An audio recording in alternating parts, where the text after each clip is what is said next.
तो साथियों, कार्ड और कोइंस के माध्यम से हम जड़त्व के नियम को समझेंगे। तो सबसे पहले इसको प्रैक्टिकल करते हैं, फिर आपको थ्योरेटिकल बताएंगे। इस कार्ड को मैंने इस गिलास के ऊपर रखा और इस 2 के सिक्कों को इसके ऊपर रखा। फिर मैं जैसे ही इसे जोर मारूंगा ये डूब जाएगा।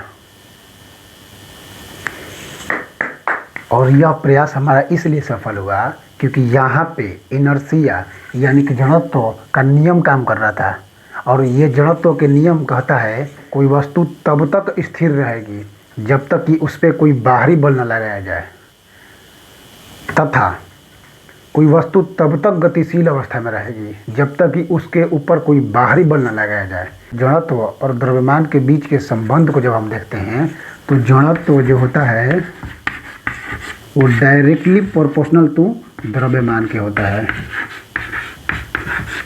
यानी कि कहने का मतलब है कि इनर्शिया जो है वो डायरेक्टली प्रोपोर्शनल टू मास का होता है।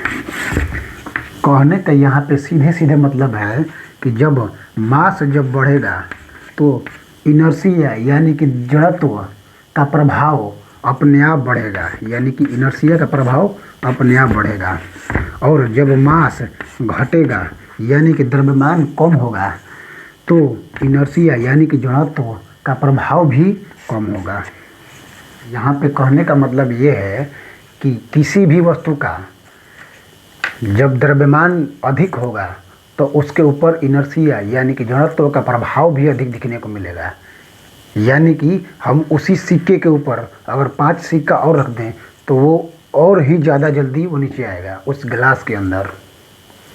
तो उम्मीद है ये प्रयास आपको काफ़ी ज़्यादा इन्फॉर्मेटिव लगा होगा। तो इसी तरह के प्रैक्टिकल को देखने के लिए आप हमारे साथ जुड़ सकते हैं।